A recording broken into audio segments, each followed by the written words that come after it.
আসসালামু আলাইকুম। বর্তমানে কাতারে তো একটা বিশেষ যেমন অভিযান আর বাংলাদেশ দূতাবাসের একটা বিবৃতিতে অনেকেই বিভিন্নভাবে চিন্তিত এবং কি বিভ্রান্ত।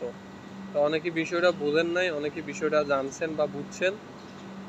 তো যারা জানেন না তাদের মূলত বিভ্রান্ত হওয়ার কিছু নাই, এবং কি সঠিক যে বিষয়টা সেটা আমি আপনাদের সামনে তুলে ধরার চেষ্টা করতেছি। বিষয়টা হচ্ছে কোম্পানি এবং কোম্পানির বাহিরে, যেটাকে বলে কোম্পানি কোম্পানিতেই মূলত সবাই এগ্রিমেন্ট করে আসা বাংলাদেশ থেকে সবাই। তবে তাহার বাহিরে আমরা যারা কাজ করি, যেমন হচ্ছে গিয়ে কোম্পানি তো আপনাদের যে কম কাতার যে সরকার আছে ওই আইন অনুযায়ী আপনার থাকা খাওয়া স্যালারি কিভাবে কি দিবে বিস্তারিত একটা কন্ট্রাক্টের মাধ্যমে আপনার ভিসাটাকে এপ্রুভ করে। ঠিক আছে, তো এই এপ্রুভ করে আসার পরে এপ্রুভের বাইরে বেশিরভাগই আপনার দেখা গেছে গিয়ে যেই কোম্পানিতে আসছে সেই কোম্পানিতে কাজ না করে অন্য জায়গাতে কাজ করে। তো অন্য জায়গাতে কাজ করতে গেলেও এখানে আরেকটা রুলস আছে যে আপনি কন্ট্রাক্ট করতে হবে বা ওই কোম্পানির সাথে এগ্রিমেন্ট করে কাজ করতে হবে। বেশিরভাগ ক্ষেত্রে দেখা গেছে যারা এখন এগ্রিমেন্ট ছাড়া এই কাতারে কাজ করতেছে অন্য কোম্পানিতে অন্য জায়গাতে, শুধু তাদের উপরে এই অভিযানটা চলতেছে। প্লাস হচ্ছে যাদের ইকামা মেয়াদ নাই সে ইকামা চেকিং এবং কি এগ্রিমেন্ট চেকিং।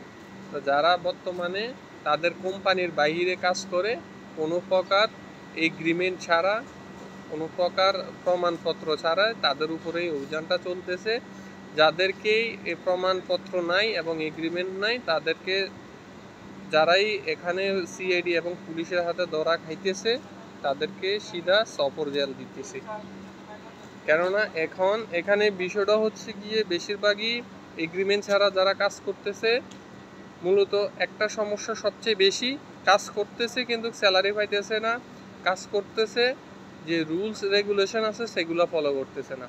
তো কাতার সরকার সেগুলোর উপরে বিশেষভাবে গুরুত্ব দিছে প্রবাসীদের সুযোগ সুবিধার্থে এই যে অপরাধটা হইতেছে সেটা দমন করার জন্য। তো এটাতে বিভ্রান্ত হওয়ার কিছু নাই, মূলত এই বিষয়টার উপরে তারা খেয়াল করে এবং নজর দিয়ে তারা এই কাজগুলো করতেছে।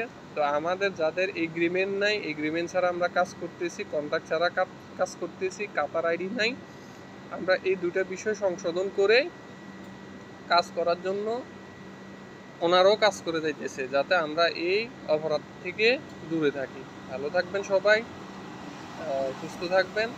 আপনারা সবাই কাতার আইডি করবেন এবং কি বৈধভাবে কাজ করবেন, এবং কি যার সাথেই যেখানেই কাজ করতেছেন তাদের সাথে এগ্রিমেন্ট করে কন্ট্রাক্ট করে কাজ করেন।